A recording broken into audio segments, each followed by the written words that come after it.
It should be recording. Let me just place this here. You speak. I speak. We speak. We. Everybody speaks. Today, Pudding Boy audience, there might be one or two odd sounds because we have a very special guest joining us. It is my dog, Pudding. Papaya. Pudding, papaya, pudding dog, whatever. And so I'm not going to kick her out. She's just going to wander around and make silly noises, probably. She bangs into the glass cabinets. Well, it's part of the ambience. Yeah, she enjoys. Oh, that was you. That was Thomas. Oh, God. That was Thomas when he changed form. Welcome back, Pudding Boys. I'm Blore. I'm Nail. Fucking hell, first time. Good job you clicked the explicit. I'm going to say that in every episode. Well, fuck! Just going to acknowledge the fact that we can get away with it now. Whoa. I feel a bit remiss because last episode we had the plasma on and we were going through the Pokemon. She's had enough already. She's gone. She's gone. The noises will just be us now. She's gone to listen to a much higher quality podcast. she's gone to listen to Phantom of the Opera. I'm missing the plasma screen with the slideshow on. I felt that was so professional. Yeah, I do wish actually my laptop had HDMI out, or so your TV was from this century, so that we could use the USB-C. Beam some stuff out. Having not yet listened back to that episode, though, it could be complete trash. So yeah, it might be me doing a presentation to you. Yeah. And people just listening from the other side of a door because our recording equipment is found equipment. Me doing a presentation to you through wet polystyrene. Yeah, I feel that's the best way to describe our setup. Imagine two found, boys, pre-loved. Yeah, imagine two boys sitting eating wet cake and talking about trains. Jesus Christ. Speaking of which. Yeah, just... what am I doing? I'm just rambling. Start talking to me. Podcast.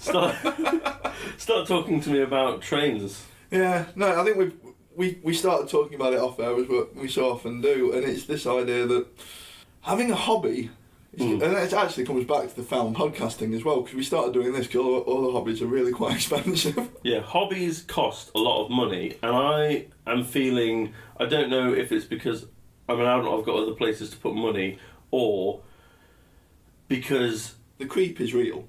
Yeah, the power creep of hobbies. Yeah. And I think because there's so many more, maybe it's millennials, maybe it's our fault like fucking everything is, but there's more millennials into hobbies like diorama building, Lego, video games, all these nerdy hobbies are bigger than ever, and maybe we're being taken advantage of. Yeah, in terms of pricing. I mean, I don't know.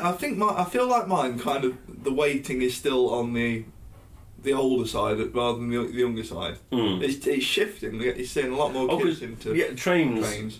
Yeah, trains has always had a.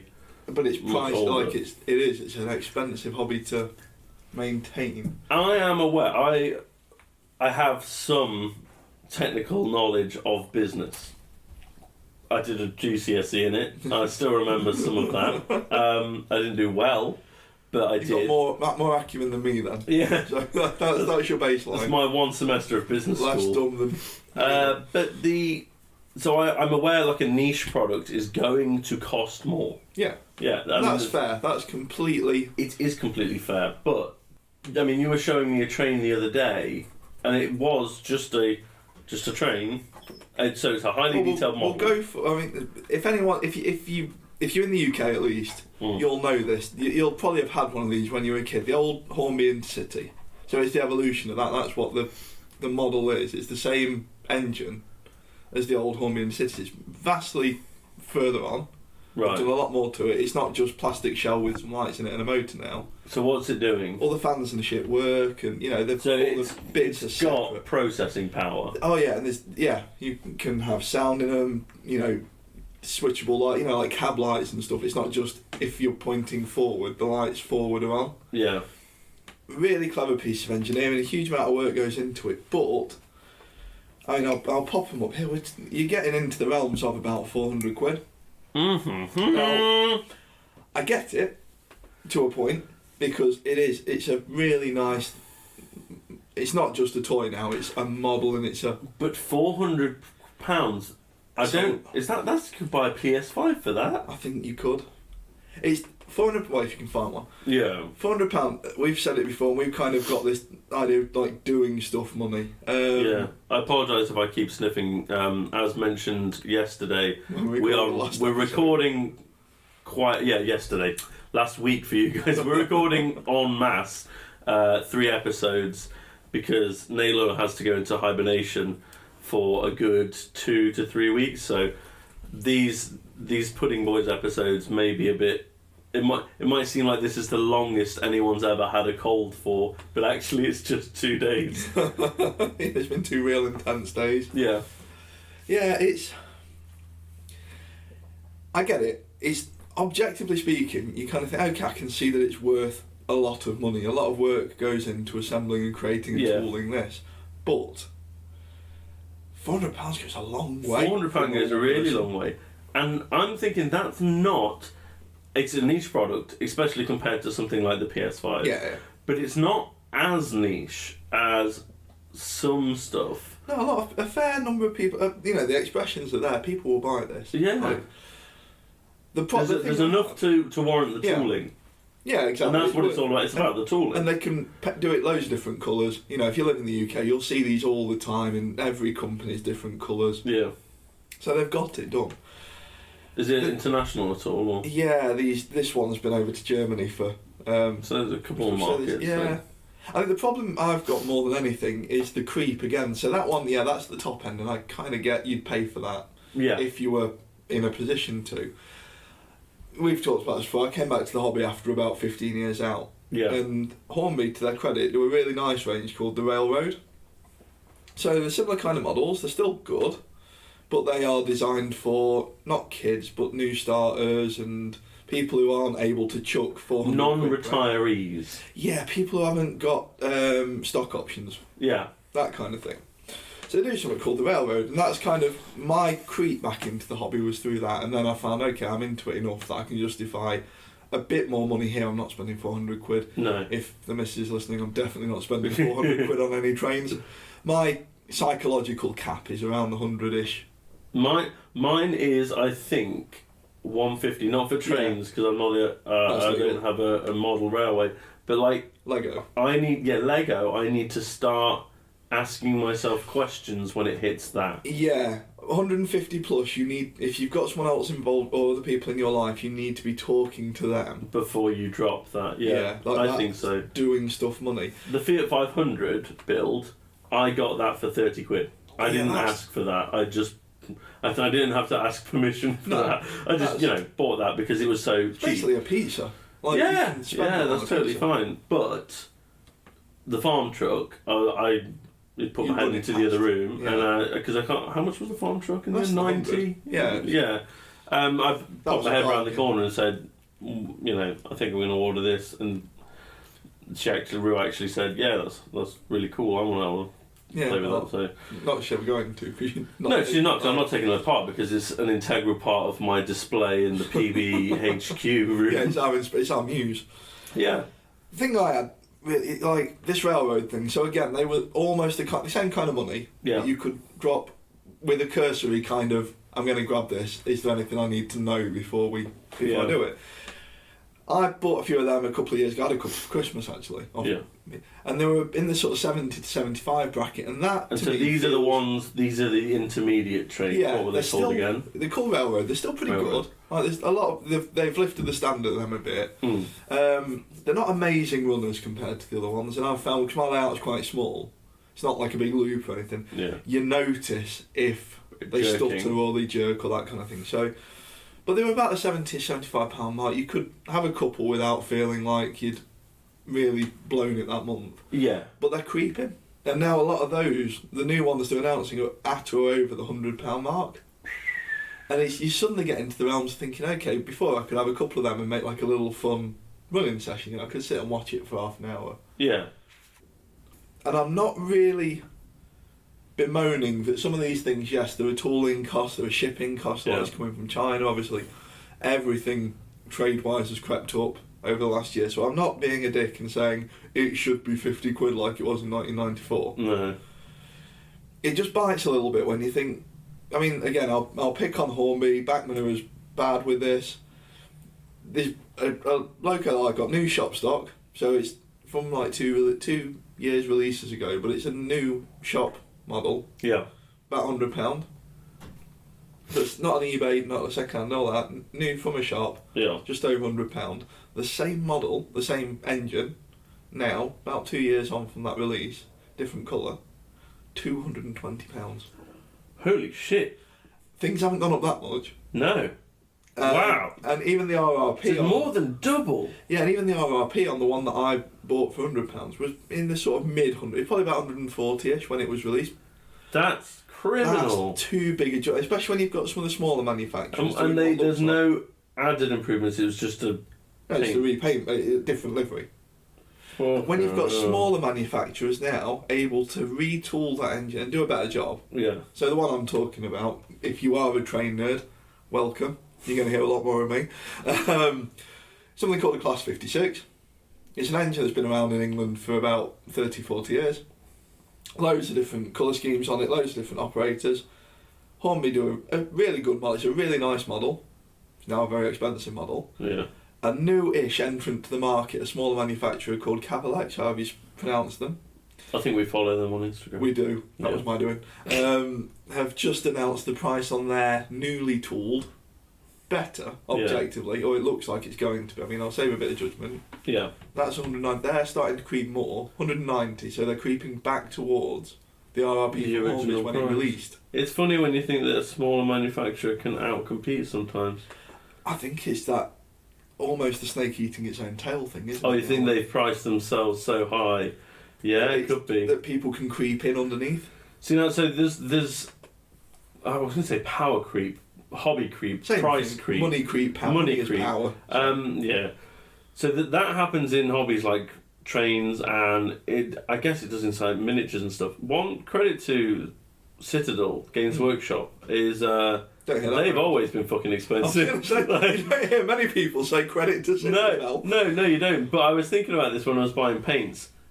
The paints were obscenely expensive when I bought them the other day. Yeah. I don't really buy any models from them. I just buy the paints. So they're the ones I know, and they are good. I haven't got much skill with painting, but people I know that can paint use quite a lot of them. I know like Vallejo and stuff exists, but I know these ones, and I can just go to Warhammer World and pick them up. Yeah. But they were just as expensive when I was a little kid, so they've not really crept up. In fact, they've probably gone down in price with inflation. Relatively. I think, yeah. That's what irks me the most, because with those Hornby Railroad ones. Yeah. So the tooling for them was from a company they acquired from when I was a kid, a company called Lima. Yeah. And when I was a kid, Lima were kind of the good models. Streets behind now with all the working lights and fans and all that kind of shit, but back when I was a kid, they were the one that you looked at and thought, and they were about 40 to 50 quid new for an engine when I was a kid. That tooling is the tooling that's used for the Hornby Railroad range now. So they've crept a bit, they've gone up to the sort of 70, 80 quid mark. Same moulds? Yeah. Same. Wow. The engines, etc., Hornby have redone a lot of them. Yeah. Or, remoted them, they don't use the old Lima motor. But the moulds are the same. The paint application is better. Yeah.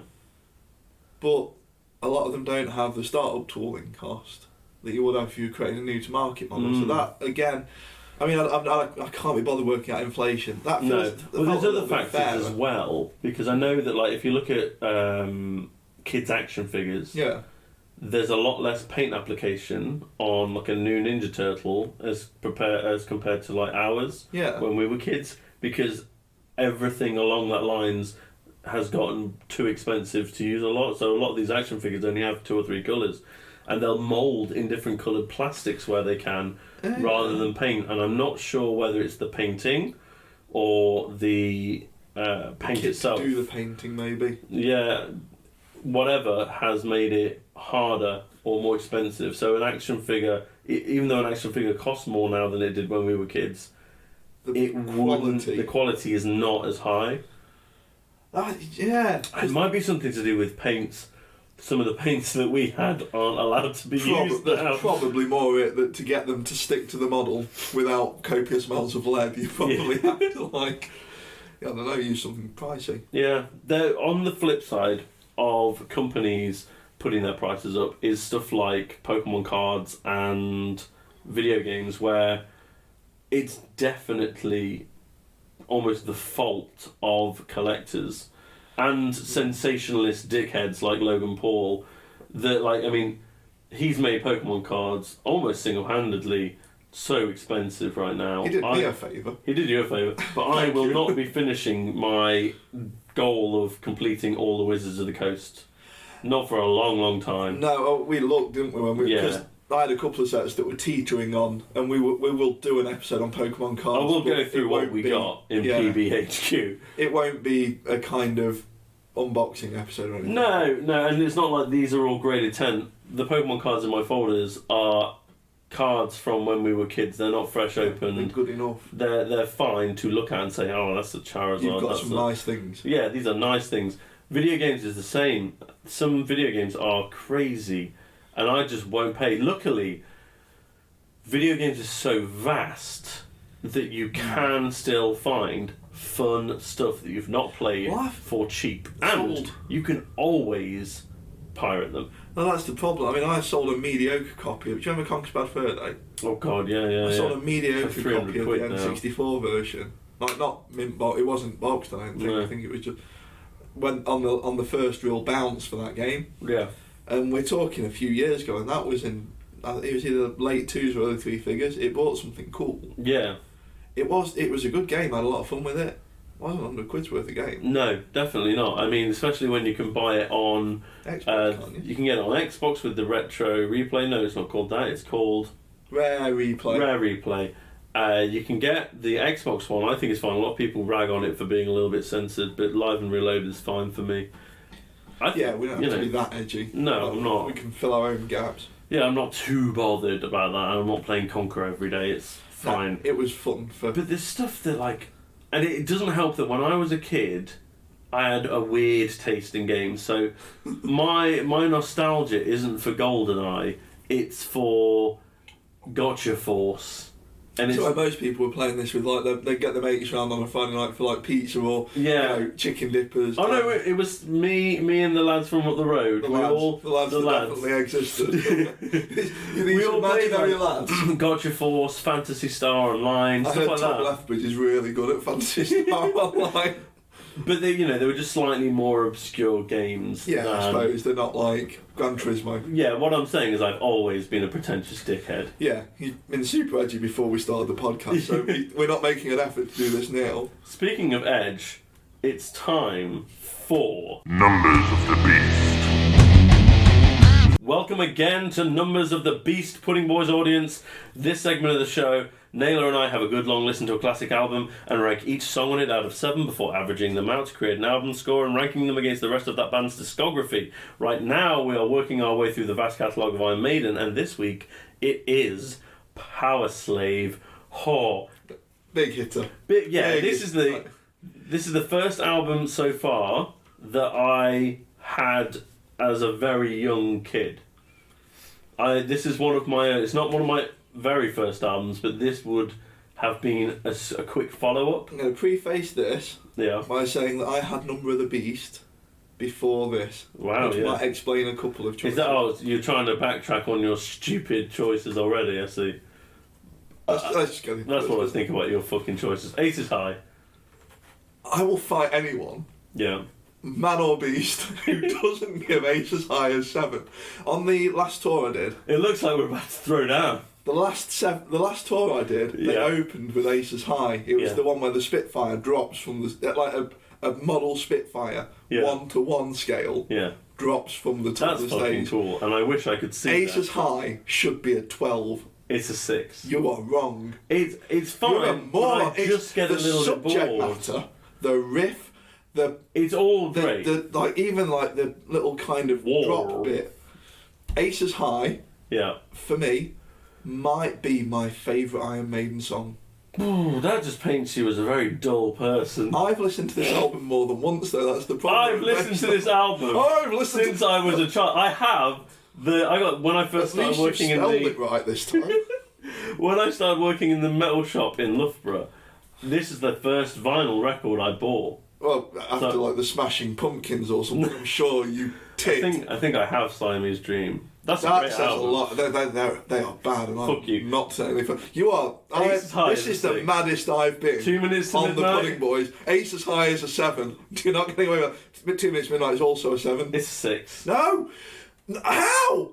It's just How not are that you this bad at Iron Maiden? It's fine. 2 minutes to midnight. Right. I don't rip my underwear off and throw it at Bruce for every Do you single that they release, because once again it's like the singles are the biggest tracks, and I But get they it. are the best. Like they are very good at picking them, Iron Maiden. And do you know what? No, I think they're very good at Rio- actually writing 2 good songs and then filling up the rest of the album. Not that I think Powerslave is bad. We're gonna get. I've got a How great is score that? for this. I am fucking stunned. Rocky Rio, you know the bit where he goes over to Yannick and he Yeah. just starts that intro. Yeah. How did you not start? It's a popping? good song. Yeah, but 6 does not do it. Just you gave Remember Tomorrow a 6. How are you putting these two on the same footing as Remember Tomorrow? No, Remember Tomorrow is a 7 because it's better than them. Because You it's are far objectively more interesting. You are bad at ranking. Oh shit! I don't Lost think for Words. 5. I give it a 4. I like Lost for Words. It's my Big favourite aura. instrumental. It's that Iron Maiden Cockney. do. Yeah, Lost for Words. Lost for Words, Big aura. It's better than Transylvania. No, that's it is. That's a silly thing to say. It's better than Transylvania. It's good. It's better than Oh, Genghis I Khan. can't wait for you to ruin the rest of this album. The Flash of the Duelist. Blade. No, you missed one. You didn't even listen. Oh God, Flash of the Blade. 4. I give it a 5. I really like Flash of the Blade. It's fine. It's good. It's got a bit of slap to it. I listened to the next couple of songs more than 85 2 minutes to so bad at midnight this. because What was I've the heard Duelist? the Duelist is a 5. It's a 3.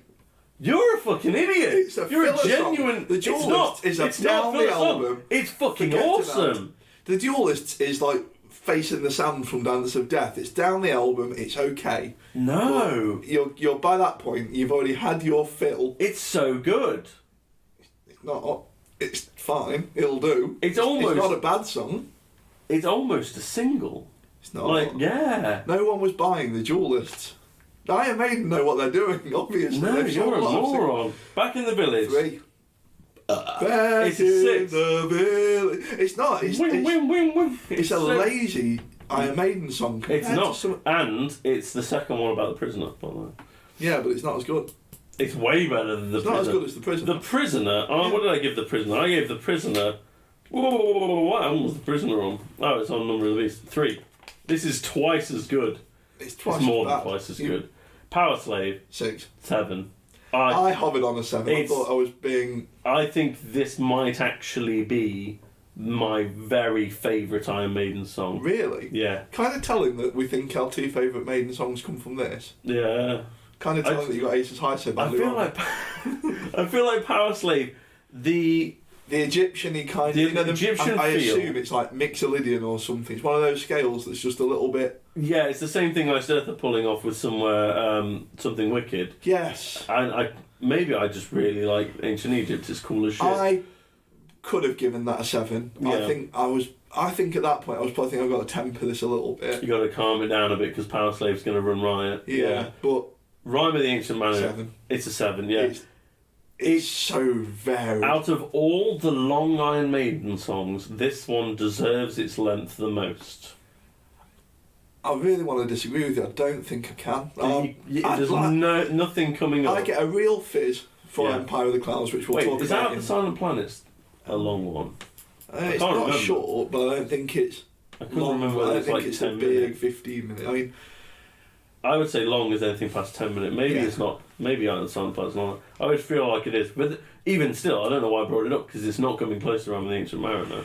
do you know, I'm an Ancient Mariner. It's one of those songs that if you don't get, you probably won't get Iron Maiden. Yeah. Because it's not a 3, and this kind of proves. This is why one of the reasons I love this band so goddamn much. Out of the Silent Planet's 6 minutes long. It's not even a thing. No, it's less than half. Right, Ancient Mariner. Yeah. The only one the one that I always put next to it is Empire of the Cloud. You know, because there's that variation. Never had a dream come true. This is why you're so bad at till the day that I But it changed, like, you. Ancient Mariner could be 3 songs. I don't know any more lyrics, so I want to sing over you for longer. Bit unnerving that you know so many. Isn't that like a kid's song? Even though no matter where life takes me taking your titles away from you at this point. Oh, Prince Andrew. Ruining a perfectly good name. How am I going to name my firstborn child after Andy Darris now that I can't use Andrew? He's going to have to be Andy with an I. That's my dad's name as well. That's how you're going to introduce him. I could have ticked all the boxes. I could have pretended that I was doing it for the family. Your dad's name doesn't end in an I. I don't have a child, by the way. And he doesn't sign his name with a little heart over the I. No. What? Your kid will.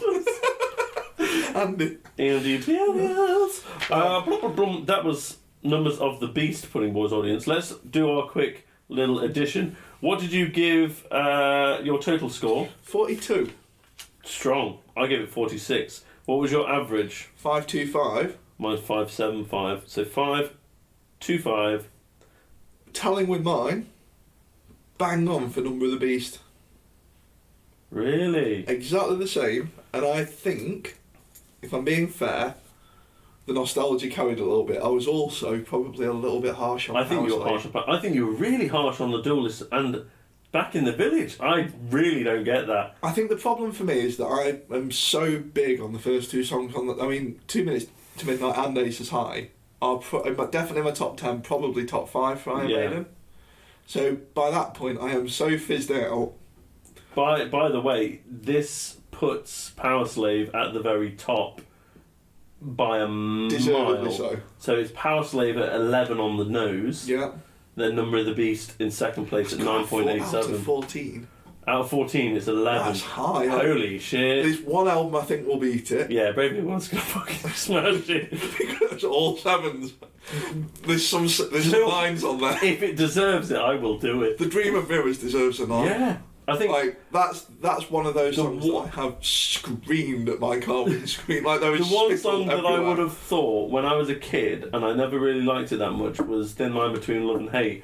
But when I got to around like 20, 25, that's one of my favourite songs. Getting. Yeah, it's one of my favourite on the album. So good. Oh, Bruce, take me home. Pudding of the Week.